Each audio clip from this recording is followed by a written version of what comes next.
Isang briefing session tungkol sa security features ng mga bagong perang papel ang isinagawa sa Masbate Port. Ang detalye sa pagronda ni Pocholo Papilyera.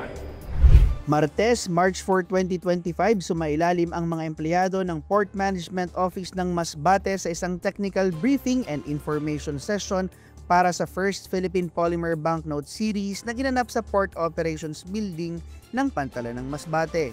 Kasama ang mga kinatawan mula sa Bangko Sentral ng Pilipinas, South Luzon Regional Office, Legazpi Branch. Tinalakay sa briefing ang mga bagong disenyo at security features ng pera na gawa sa polymer banknote.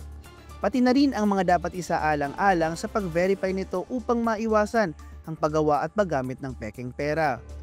Bilang karagdagan, nagkaroon din ng hands-on check sa mga bagong pera upang maging reference ng mga empleyado. Nauna nang sumailalim ang mga kolektor ng ahensya noong February 12 sa kaparehong briefing kasama ang iba't ibang ahensya ng gobyerno, kaya labis na ikinutuwa ng PMO na mapaunlakan ng BSP na isagawa ang briefing sa ahensya para sa kaalaman ng lahat ng empleyado ng PPA.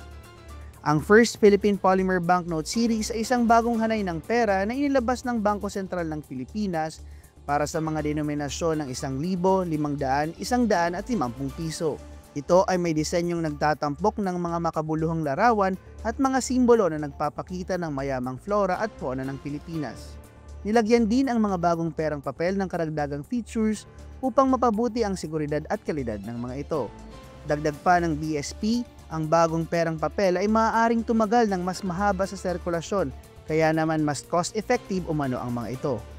Ayon sa pamunuan ng PMO, lubos sila nagpapasalamat sa Bangko Sentral ng Pilipinas dahil nabigyan nila ang mga empleyado ng PPA ng karampatang kaalaman sa advanced security features ng mga bagong perang papel para maiwasan ang paglusot ng mga peking pera. Mula sa PMO Masbate, ako si Pocholo Papilyera para sa PPA TV.